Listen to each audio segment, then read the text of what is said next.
I'm Lizanne Flynn. I'm a master healer who holds space for any earthling as they reunite body and soul. I'm a bridge for relationships between earthlings of all species so that the heart bond becomes stronger, deeper, and more loving. I serve in the roles of animal communicator, medium, and medical intuitive, and I use the tools of shamanic journeying and soul retrieval to support all earthlings in their recovery from past trauma. I'm certified as a Reiki Master Teacher and as a canine massage therapist. This is the Animals I View podcast. Hey everybody, I hope your individual summers are proceeding just how you want them to proceed. Whether you are a long-time sun worshiper and you happen to have sun wherever you are, or all the way on the other end of the spectrum and prefer to spend your days in the shade by the pool, sipping on a cool beverage, which is my favorite, or anywhere in between. The month of July, and in particular this recent full moon, was auspicious for me, I have to say, because I sent my first ever book manuscript off to my editor for Gulp editing. I took the last several weeks revising the manuscript, which proved to be so worthwhile in all of its painful glory. Because it's one thing to do a bi-monthly podcast, and quite another, I found, to stitch together an entire presentation of a paradigm shift, if you will, into a cogent whole. Never mind figure out exactly to whom I want the words of the animals to resonate. The editor asked me way back in February what my goal was for the book, and my fairly saucy reply was world domination, of course. And to her question of what my ideal reader would look like, I used the demographics of my current client list coupled with a heaping side of compassionate support as human beings transition to being human, capital H, among all the animal species on the planet, as well as hoping to thread the needle of casual academic reading. If there is such a thing, I'd like to think that there is, and humans who aren't afraid to take on the mantle of steward or guardian, which is our true role on this planet, that we can somehow rise above apex predator or erstwhile victim that we have slipped into for likely centuries, or more accurately, that we've evolved into. And I'd like to think that we can evolve the you-know-what right back out of it, provided we follow the lead of the animals. Working with an editor is going to be fun, I think, and on my Twitter feed there's a quote about the relationship between a writer and an editor, something about it doesn't need to be an adversarial one. Wise words to keep in mind. Of course, given who I am, my fear is that the writing won't be good enough to be lifted to a somewhat readable content, even by an incredibly talented editor, of which I know I have now. Just as fast, I thought, well, that's a fair bit of drama. Let's see if we can back it down just a notch, get to the point where I could laugh at my own fear and keep taking the risk that the animals want me to, because I know they're on my side just as they are on yours. We must keep asking how we're doing for and by them, and just as importantly, for and by ourselves. Are we giving ourselves enough of a break that we seem to also easily give to others? Are we giving ourselves the compassion and the grace that we extend to others in situations of missteps or misquotes or of miss anything in our lives? That's the sweet spot the animals hold for all of us this time, and not this angsty predator-prey thingy that we perceive as there.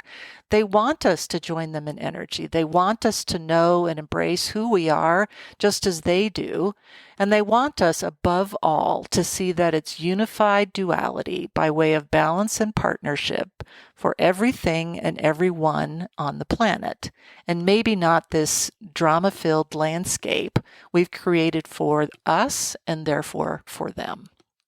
There's a whole chapter in the book about the ABCs of telepathy, and the book itself is loosely titled Animagetics, the Master Language of Energy, Volume 1, A Primer for Humans.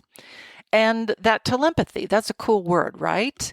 And it's not mine. Full disclosure, that much I can say for sure right now, because I don't know how all of this permission and quotes thingy with the book goes, so to be determined.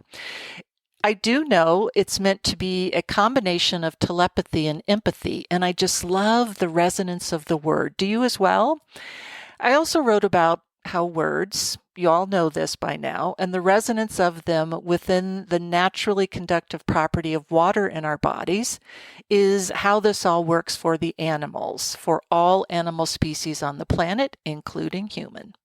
So when I've received a telepathic download from an animal or the universe at large, it's my job to find words that resonate with and translate accurately based on meaning into human vocabulary, or what some biologists are now referring to as vocalizations by different animal species, which in itself is a paradigm shift for us, right? We think that because we have a, air quotes, language with meaning, that we need to teach other species our language and also translate what we think their language is and what we openly call their external vocalizations into our language. Presumably because we've got a mind, we've got an intellect, we're smarter than they are because of these last two things, mind and intellect. And I think it's worthwhile, and I think it's kind of cool to switch things around and maybe, in a sense, stand on our heads to see how we're doing things in order to determine if that serves anyone and or everyone on the planet. Because without the input of animals, I think it's fair to say we're not. Dolphin came in just this past weekend via an article in the New York Post because, of course, the podcast this week, a non-coincidence, as it was about dolphin, that the original study about their vocalizations came to light a couple of months ago. The new article was about how dolphin mothers use, quote, baby talk, we'll get into that for sure, to call to their young. The first article, the original article, broke down the similarities between toothed whales, aka dolphin, and how they're able to make different vocalizations because they don't have the same anatomy that we do, like a larynx. It turns out that they are able to blow air like we do, so make sound like we do, i.e. vocalizations, over what's evolved to be science is calling phonic lips. So that they use a register, a vocal register.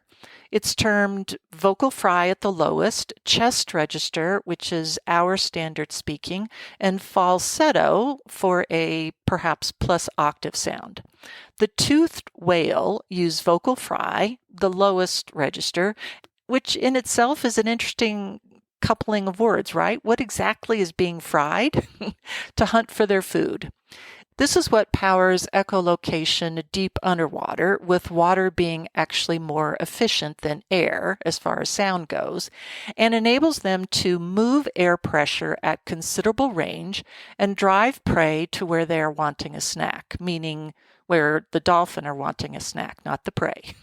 I'll put a link to that article in the podcast notes. The latest article, the second article about dolphin mothers and their calves, reads a bit like your mom when she wanted to call you in for dinner.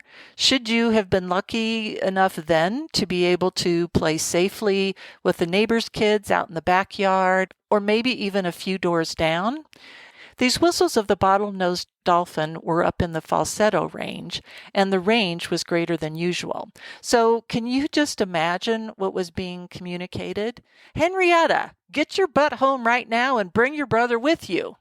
A feat that perhaps only the mother of any species can effectively master. The biologists involved in this study gathered data over 30 years down in Florida, and this is what they came up with, which, according to the article, was labeled as baby talk. Dolphin and now other species, naturally, are weighing in because the article brings it back to human babies, naturally, and that, quote, they as a group tend to pay more attention to speech with a greater pitch range. The young of other species, including rhesus monkeys and zebra finch hatchlings and fledglings, the article states, do this, as well as likely any other species that we might spend, 30 or so years studying. And I just have to say, the anthropomorphism of calling this baby talk is strong with this article. It's a false narrative, I think, I submit, about our language as compared to other animal species' so-called vocalizations, and here's why. The environment of a human infant is very secure, usually, where the environment of the young of bird, monkey, and dolphin are not.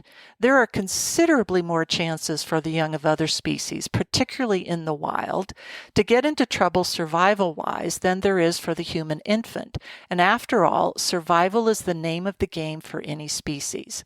So it's not our language or speech or baby talk to which the infants are responding. It's the sound of the words. It's the spelling of the words.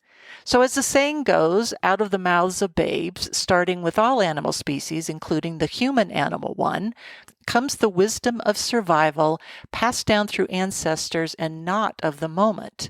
Because what if our young are showing our species what they need to survive with a response to a vocalization of a higher range that's the same among all species? To label it baby talk dumbs it down.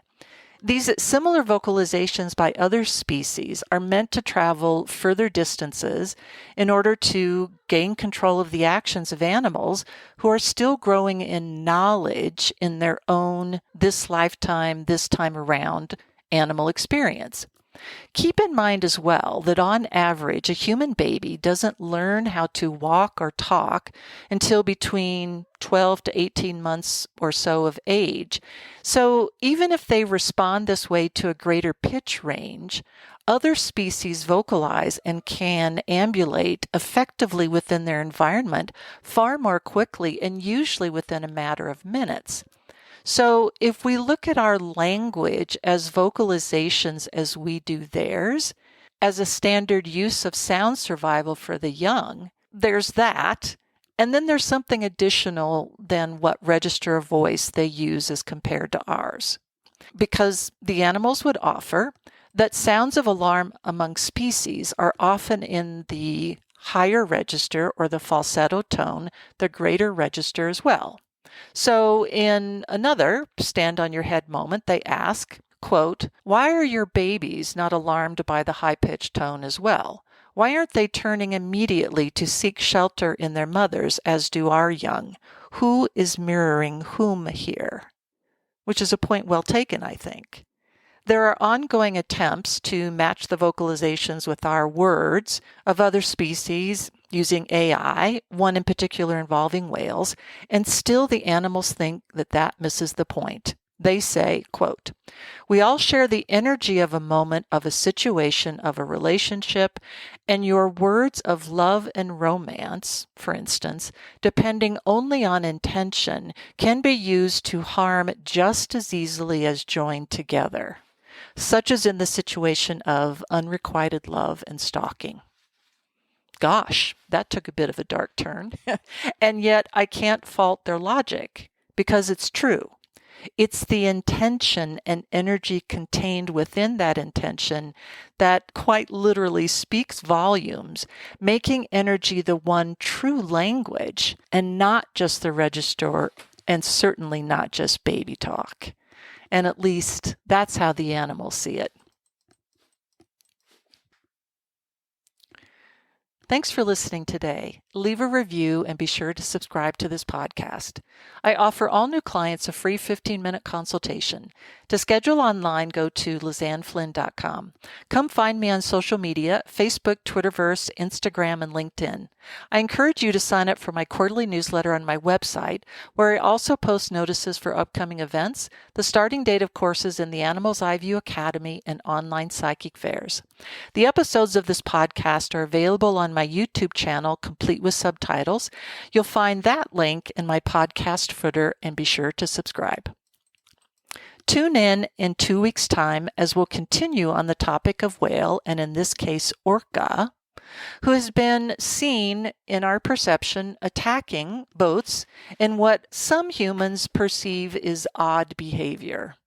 I'm not sure about the message from our animal ambassador orca just yet.